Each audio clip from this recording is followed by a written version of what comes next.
What is going on, everyone? Welcome back to another NBA Redraft. This time, we'll be taking on maybe the worst draft class in NBA history in the 2013 NBA Draft. Not known for a lot of things. I mean, only three All Star appearances. Um, you know, 51 of the 60 players played in the NBA, and a lot of them didn't last long. And known for one of the most notorious busts in NBA history with Anthony Bennett, who, as a number one pick, only had a half of a win share in his entire career, which is crazy to think, you know, when we're looking at it. So we're going to dive. I think, what was it? Yeah. Sergei Karasev, who was the 19th pick, had more win shares than Anthony Bennett. I don't know if any of you guys know who he was. That name No, barely rings a bell in my head. Maybe because I played 2K and I got no, drafted with the that doesn't 20th even pick. ring a bell in my head. That rings no bells. Exactly, though. But still. So let's go into it. We're going to start off. The Cavaliers have a chance to redeem themselves. And I think it's a pretty clear cut pick. So, Griffin, I'll hand it off to you. Griffin, again, joining us in the show. Thank you very much for coming back on. What's up? We're missing out on Jose, but the game will be back. But otherwise, we got Griffin. So, Griffin, take it away with Cleveland. Give us what you got to say. This is clear cut in my mind. There's nobody below this player who could possibly give the type of play that Cleveland would need in this position. And that's Giannis, the MVP of the league a couple years back. He is so good and would add so much to this Cleveland roster, along with Kyrie and the next year LeBron coming. That could be a deadly, deadly lineup in the years to come. So it's got to be Giannis. Absolutely. Yeah, like you don't make a Kevin Love trade and you probably still get Wiggins. So who do you go after Yeah. instead? Exactly. There's just a lot of options that Giannis provides to this Cavs team going forward. Exactly. Honestly, a guy that took about, I think in his third year, we really started to see him shine, but still by a second year, he was still putting up stats that were, showing that he could be someone of notice in that class. By the way, his second year stats being 12 and a half points, 6.5 rebounds, 2.5 assists, about a block and a steal. Not the solidified player he is today who, won't say anything because Carson has not watched the game, but he's still got a chance at the NBA Finals. We'll leave it as that. That doesn't spoil it. Doesn't that spoil it at all? No spoiler alert. I will Don't be worry. watching the game though, you guys. All right. I will be watching it right after this. So we're going to hop into the next pick. The Orlando Magic are on the clock. They selected Victor Oladipo, who ended up getting traded to the Oklahoma City Thunder in a trade that sent Serge Ibaka there with Victor Oladipo and the 2000, believe 16, 11th pick, which ended up being Domantas Sabonis. So this man's bounced around a lot. He ended up succeeding in the Indiana Pacers, where he became a third-team All-NBA guard and was one of the best defenders in the league. Carson, you're on the clock for Orlando. Are you going to go the same path, or are you taking it a different way? I'm not going with Oladipo. Real quick, can we just talk about Cleveland, like their 4-year stretch? They got the number one pick in 2011, 13, and 14, and they got the fourth pick in 2012. And they had two picks in that 2011 draft, the first and the fourth pick. Yeah, fourth pick. That is insane. Like I feel like that might not ever happen again. That is like ridiculous. And like the fact that, I mean, they got Kyrie and Tristan Thompson, they were starters, but just ridiculous luck. But anyways, so yeah, I got the Magic. I mean, I don't know. How do you guys feel? Because I don't know where you guys think is Rudy's second or third for you guys, because like I think Rudy is a much more accomplished player, and the metrics are incredible and everything, blah blah blah. But we literally just saw him basically get played off the floor in a second round playoff series. Whereas I think CJ, who is very underrated, I think if he'd be playing in the East, I think if he was on this Magic team, he'd definitely have at least one or two All-Star appearances. It's just tough, crowded West. I'm gonna go with CJ just because, I mean, yeah, Rudy, defensive anchor. You don't really get that defense with CJ, but I want to see CJ on a team where he has the ball in his hands the whole time. Maybe add some facilitation a little more to his game. You know that scoring is going to be there. It's going to take him a couple years, but you know that elite scoring is going to be there, and just build around that. So I think I'd rather have CJ than Rudy, but it is very close. I think just the fact that that's exactly. Yeah, Rudy got played off the court in the series. I think that was really like the, kind of the last straw for me taking CJ over. But I'm gonna go with CJ. Yeah, there are a multitude of factors that made me not want to pick Rudy there. Yeah, I was going back and forth between him and CJ, but also the Magic the year before they got Vucevic. So I feel like he's a good NBA center that I think they wouldn't have drafted a center in that position. So. Yeah. I mean, CJ and then Rudy Gobert. I don't know if this is recency bias, but he kind of got exposed last series. So, I don't know. He moved down in the draft. Yeah. No, but I mean, to add on to it, yeah, like you're saying, Griffin, Vucevic averaged 13 and 12 in his second season after getting traded from that Sixers team. But by the way, that team was stacked. Like, if you look at the talent that was on that team, like just going through the years of all the, going through the tanking process, they had Vucevic, they had Iguodala. I mean, we'll get into it when we talk about when the Sixers should have been picking. They still have Drew Holiday too. They traded Drew Holiday, which we'll get into, which was a pick for this draft, which ended up being Nerlens Noel. But we'll keep moving on.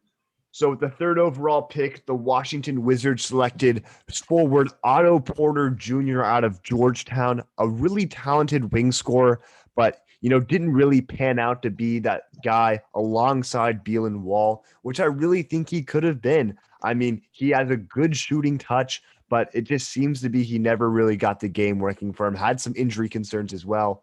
But, I get to be in the spot of the Washington Wizards here.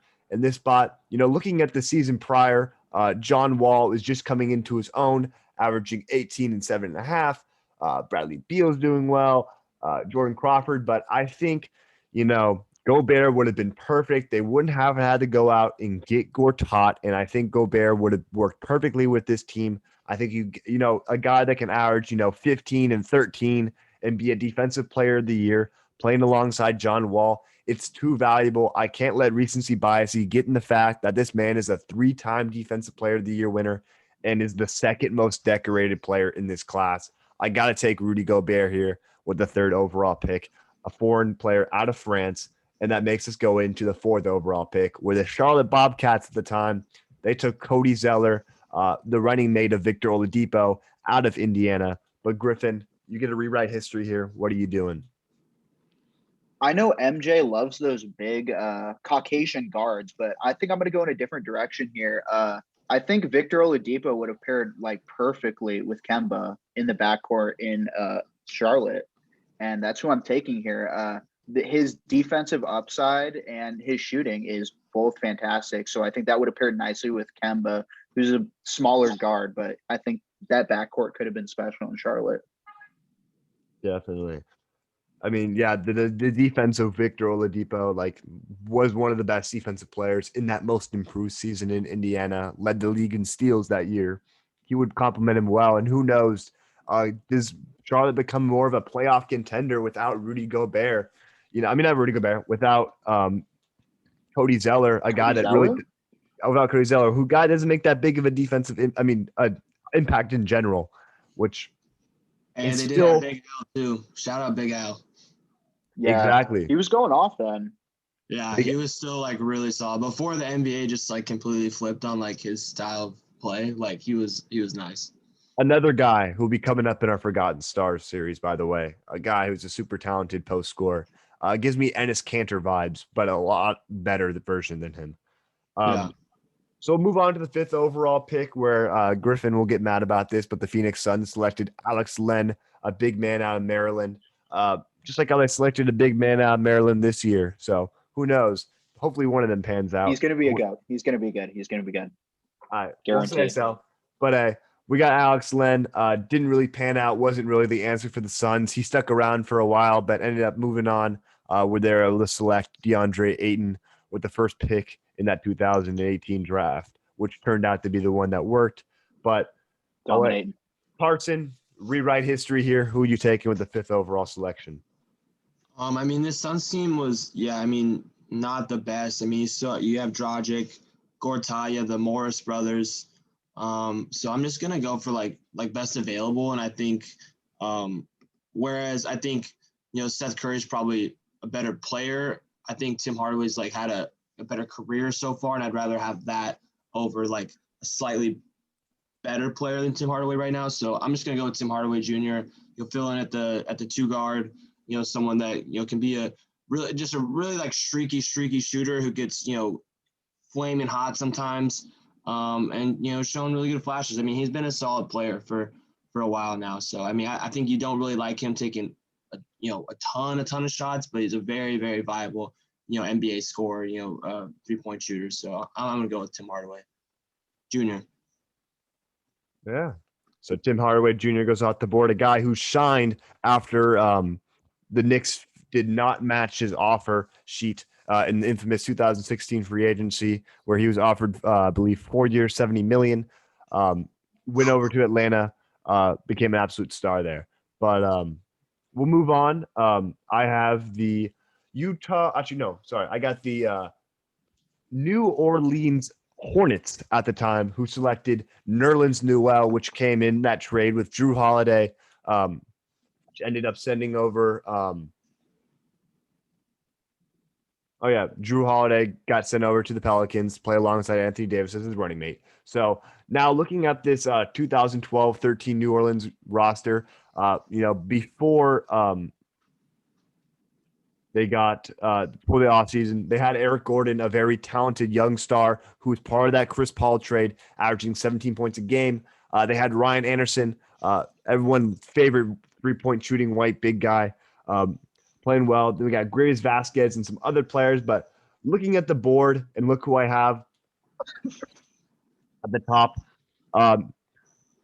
Assuming now that this Drew Holiday trade doesn't go through, I think I got to go with the best available guard who could run this, and I got to take Dennis Schroeder, a guy who, people want to sing to the Guangdong Tigers in China, but he was a very talented point guard, had a very good year on the Oklahoma City Thunder. Was one of the best players for the OKC Thunder last season as their 6th man. So I got to take Dennis Schroeder here for my pick.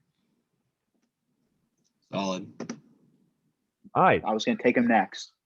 All right. Well, don't worry. We got Sacramento. Sacramento selected the so talented Ben McLemore out of Kansas, a guy that I wanted to succeed. He was a beast. Just so fun to play with in 2K. I thought he'd be so good. He can shoot and he can dunk. Me too. He was insane on Kansas. Exactly. So for a sec, how many Kansas guys have actually panned out to be really Embiid. star players? Just Embiid. Wiggins maybe, but no. Wiggins solid, but nowhere near living up to the hype. I mean, Josh Jackson, huge miss. Yeah, Jackson's a bust. I mean, I like Graham, but I mean, what's like Graham's real ceiling? I mean, Ben McLemore. McLemore was a bust. Yeah, I don't know. Just not a lot of Kansas guys really seem to pan out and fit their potential, besides Embiid.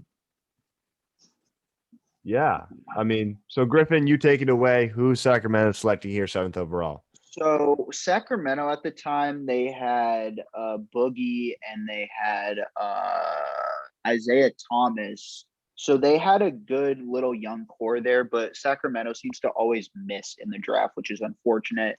So I'm probably just going to take the best player on my board, who's Steven Adams. Again, don't really know how well him and DeMarcus would play next to each other. Maybe DeMarcus could play power forward or Steven Adams can play power forward, but I'm really just going to take the best available when DeMarcus eventually leaves the Kings. Maybe you might have a starting center there in waiting. Well, I mean, at the time, you could run 2 big men, like how Pau Gasol and Joakim Noah teamed up in Chicago. We could do that. Yeah, but was Rudy Gay on the roster at the time? He was. I don't think so. He was on the next season. He was on the season after he got drafted, so he would be a rookie and he would be on the team. Oh, okay. Isaiah Thomas, Rudy Gay, and DeMarcus Cousins all led with 20 points per game, and everybody else did not play good or had points. Seems about right. Yeah. All right, so look at this 8th overall pick where Detroit selected guard Kentavious Caldwell-Pope out of Georgia, a guy who played a key role on the Lakers winning their Mickey Rouse ring in Orlando, but a very solid guard nonetheless. A guy who can he can shoot the ball well at an extremely efficient rate when he is on fire, of course, and then he can defend well as too. But Carson, I'll hand it off to here to you. Where's Detroit going in this draft? I mean, you kind of you laid out exactly why KCP is a really solid pick here. I mean, this is where he went. So part of me just wants to kind of keep that because I mean, this guy was probably the third best player on the third best player on the championship team. I think him and Rondo kind of switched off as like the third best player. Having really really great moments in the bubble playoffs. So I do want to take KCP. I don't want to be boring, but I think he probably is the best available player. And that third, fourth, fifth best guy on a championship team, he proved it. I mean, of course he has LeBron, giving him all those nice assists and whatnot, but I think I'm going to keep and go with KCP here just because the sole fact that he showed that on the brightest stage, he was a crunch time guy for a championship team. And that's really all that matters, I feel like, at the end of the day. Yeah, I mean, can't go wrong with it. A super solid guy. Obviously, on my draft board, a lot lower, I think, but still can't go wrong with the pick. So we're going here. A trade was done here at this 9th overall pick. I believe Minnesota and Utah swapped for Trey Burke was the pick here at 9, but ended up being Shabazz Muhammad, who the Minnesota Timberwolves walked away with. Honestly, Shabazz Muhammad, maybe one of the most hyped up high school players, had a super crazy hoops mixtape. He went to UCLA. 40-year-old high school player. Yeah, I know. There's all the age crazy things about that, but a guy who really kind of gives me a Ben McLemore vibe too. They both were really young, athletic, forward guard hybrids that really never panned out in the league. But I'm here to rewrite history at number 9. I'm not taking Trey Burke, even though I still have Trey Burke on my draft board, given how tiny this draft is in terms of talent pool. I have Trey Burke at 13, more like 13, 15 range. But looking at the roster at the time for the Minnesota Timberwolves, they still had Kevin Love out there playing super well for them. They had a 31-year-old Andre Karolinko playing for them. Obviously, a Nikola Pekovic averaging 16 and 9. But I'm trying to go for more of the youth movement here. And I know this is going to be a really surprise pick for you guys, but I'm going to take Nerlens Noel, a defensive monster out of Kentucky, a guy who had ridiculous block numbers in his few games that he played in college, and a guy who's been a really good defensive player throughout his career. There's really no argument about it. He's been about a block and a steal guy per year. Honestly, he had a really bad hand dealt to him, and I know Nikola Pekovic is still the starting center of this team, but I feel like having that youth movement of having Kevin Love and Nerlens Noel down there, I think Nerlens Noel can be healthy because Nikola Pekovic ran into a lot of injury troubles later on in this decade. So I'm taking Nerlens Noel. He's off my board, and I'll pass it off to Griffin for Portland, who ended up. Real quick, I actually like that pick because I feel like with Noel, all the guys left on our boards, I feel like there's not really that much separation between any of these guys. It's not like there's okay, here's this player and this player. Everyone's pretty close together in my opinion. So I feel like at this point it's really just fit, honestly, and what the team kind of needed at that time. Exactly. So but no, I'm not mad at that at all. Yeah. Yeah. Hey, who knows? Nerlens Noel could have turned into a 16 and 12 kind of guy, being a Rudy Gobert player. You never know what could have happened with him. Well, speaking of Rudy, I was eyeing him at 14 with my Utah pick, just kind of taking over that Rudy Gobert role, but he's off the board now. So yeah. But no, we'll pass it off to Griffin for Portland, who secured CJ McCollum, a rather steal of this draft due to the lackluster talent. But you got to replace CJ McCollum. Who are you taking, Griffin? Yeah, I was definitely looking at Nerlens for that pick, not a completely different player than CJ, but we had LaMarcus Aldridge at the time playing the power forward, and I think he would have kind of paired nicely at that time but I feel like I don't know. I'm kind of going back and forth between two players who both provide shooting, but in completely different ways. I think I'm going to go with Kelly Olynyk here. I think as the modern NBA basketball continued to advance, I think Dame, Kelly, LaMarcus Aldridge, they all ability to shoot outside of the paint. I think that would have been a good fit. Solid. Can't go wrong with there. Solid role player. Knock down He's some averaging- threes. He's tough. I think like 18 and 9. I think 18 and 11 since he's joined the Rockets this year, which is like better numbers than He's AD. played super well. Like something he crazy. averaged 19 this year. It's Yeah, crazy. he's trying to get that money in the offseason. He was like just going crazy on the Rockets. So yeah, his Rockets tenure so far in 27 games, 24 started, 55 from the field, 39 from 3, 85 from the line, 8.5 rebounds, 4 assists, a steal and a half, and 19 points. Really good numbers. But we'll continue on through this draft. We're the number 11 pick. One of my favorite players that never panned out, because this is Oscar Robertson 2.0, in my opinion. A guy drafted way farther in the decades than he should have been if only he was, a player in the 1970s, 80s. It's Michael Carter-Williams, the guard out of Syracuse. I actually ordered his jersey, by the way. Funny thing there. But you're crazy for that. The rookie of the year. So I'll hand it off to Carson. I think you can get a lot better than this pick here. So who would you take and still on the board? I can. I mean, that dude had like the craziest like debut. Like, I mean, oh my gosh, like what a way to like start off your NBA career. But yeah, it's just sad with him. I'm eyeing Covington and Curry, two guys that ended up on Philly later in their careers. Covington's someone that I think you tell yourself that you want a guy like Covington, a 3-and-D guy, but then he ends up on a new team every year. So that's very sus in my eyes. So I think I'm going to take Curry and just hope that, Curry, it took him a few years to, get where he's at now, stash him. I think, he won't really play that big of a role. I think he'll still end up with Ben, with Simmons, with Curry on this roster. And then by the time that Curry, starts figuring it out, it starts getting to be a really quality NBA player and an amazing, I mean, he's always been an amazing shooter, but amazing shooter in the NBA.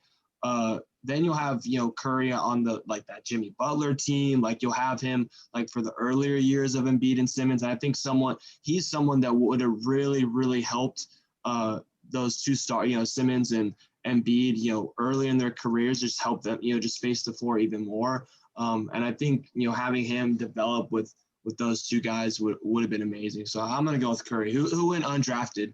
But, he was drafted. Definitely. Oh, he was drafted?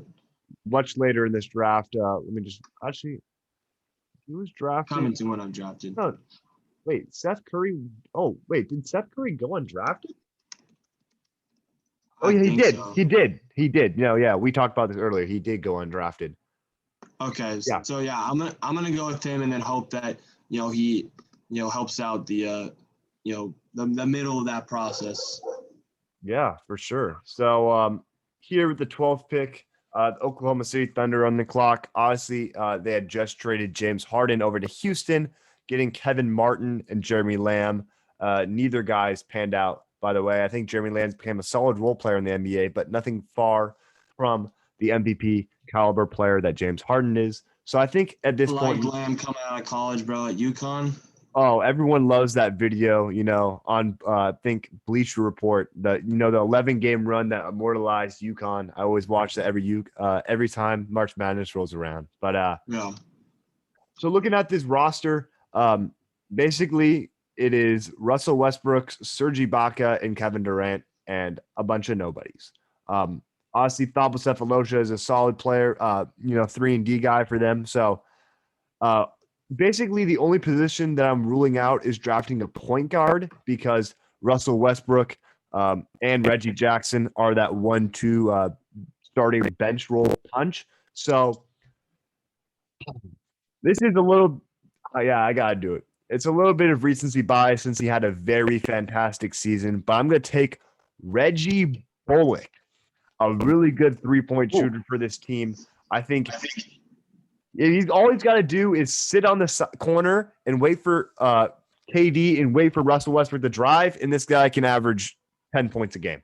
So I got to take Reggie Bullock, who had a fantastic season playing for the Knicks this year. Honestly, took a little bit while for him to flourish into the player that he is today, but still, I like what Reggie Bullock did on the couple of years. I believe he was on the Pistons for a little bit. Had some good seasons, but New York this year, he shot 41 from three. So I'm taking Reggie Bullock.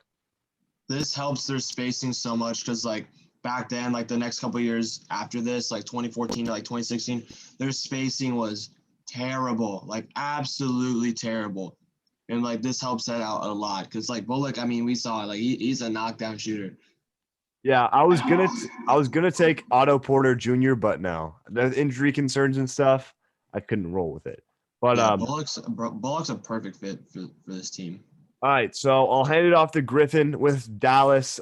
Dallas here at the 13th overall pick selected Kelly Olynyk, who eventually got his way over to the Celtics. But who are you going to take here, assuming they stay in Dallas or whatever you got in mind? Take it away, Griffin. Yeah, this is a year or two removed after their finals. So I think in my headspace as a GM of the Dallas Mavericks would be trying to get some quality bench guys to contribute early. And I'm looking towards Robert Covington. I think I'm going to take Robert Covington, assuming he stays on the Mavericks up until this Luka Doncic era that we're in right now. I think he could be definitely a key contributor for the Magics. Not for the Magic, for the Mavs throughout the years. He's a good 3-and-D guy. I think the Mavs at the time, they were really old, and I think they need a spark plug off the bench that he would provide. Yeah. Can't go wrong with that pick. Definitely the best player left on my board. But yeah, agreed. We'll hand it off to Carson for the last pick with the 14th pick. The Utah Jazz selected Shabazz Muhammad. We talked about this, but looking at my draft board, it's super thin right now. Basically, I think the best player I have left is Mason Plumlee. So Carson, I'll let you take it away. Who are you taking here? Yeah, it's slim pickings with this last pick. Solomon Hill is playing in the playoffs right now because of injury. I also have Mason Plumlee up here. Part of me just wants to go with Michael Carter Williams and just hopes that he just gets a different career trajectory and figures has more injury luck in Utah, but wouldn't blame you. I'm just gonna act true. I feel like he's the most upside pick on the board right now.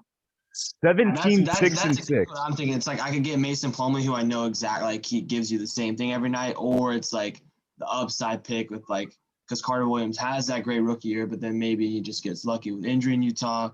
Who knows? Trey Burke's on the board. That's who they ended up taking. Cody Zeller's, solid player, even though I don't even know really what he does that much. Gets some rebounds. Shoots a mid-range jump shot. I just checked. His three-point percentage is terrible, so wouldn't expect that. Which was surprising for me. Andre Robertson was a really solid defender back. He was a liability offensively, but a really, really good defender. Hey, a player that you probably won't take since they have a lot of big men on the roster. Gorgie Dang was sneaky decent in the first couple of years of his career. Had averaged a block and a steal a game, and he became a 3-point shooter, which is something funny to think about out of Louisville. James Ennis, a Long Beach guy. Shout out LBC. Super good role player.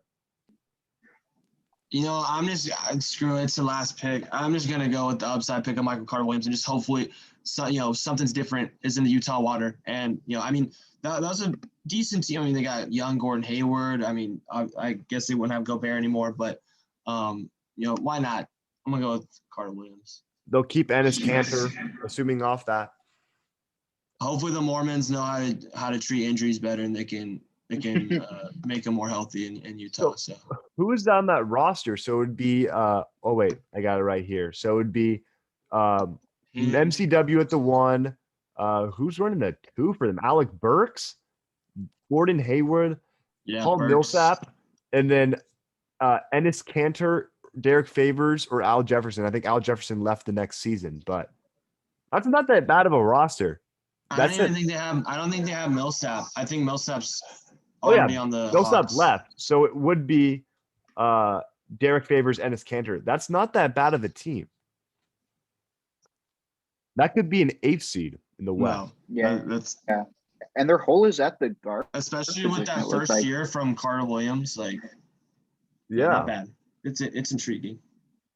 Yeah. But no, that calls it wraps for arguably the worst draft we've done so far. Just due to terrible talent on them. I mean, It's only up from here. It is only up from here. There's some real. drafts that are going to be crazy, especially I think we stopped around probably 2018. That's going to be a crazy one. You know, you got Luka, you got Trey. A lot of different opinions on DeAndre Ayton. Who knows? We might even keep him at number 1 the way he's been playing and the way the fit would be, you know, you never get Chris Paul. Luka Doncic becomes that guy alongside him. Then who's playing your center position? You know, like Tyson Chandler was the guy playing it for him before they got DeAndre. We bring back Dragon Bender. Okay, he's coming back. And we also gonna do that draft where we're gonna save the Phoenix Suns from embarrassment. Oh my God, it was terrible. Dude, the Suns have had a lot of embarrassing picks over the years. I think that Dragon Bender draft was like the end of their bad drafts. I think, if I can recall that. No, next year was Josh Jackson. Josh Jackson. Oh yeah. So then took a little bit, but yeah. And they took Jalen Smith this year when they easily could have had Halliburton. But hey, they lie. Dude, oh my gosh, Halliburton on this team, dude. Halliburton campaign backcourt in the offs, dude. Oh my Lord. Yeah, coming off the bench, that'd be dirty. Oh my gosh. Yeah. Oh, but hey, the scenarios are always what ifs, so we'll keep talking about them. You guys will keep watching. Make sure to subscribe, like, comment down below. Make sure to follow our Instagram. We got a lot of banging content coming out there. So without further ado, this is Coast to Coast Podcast. We're signing out. Peace.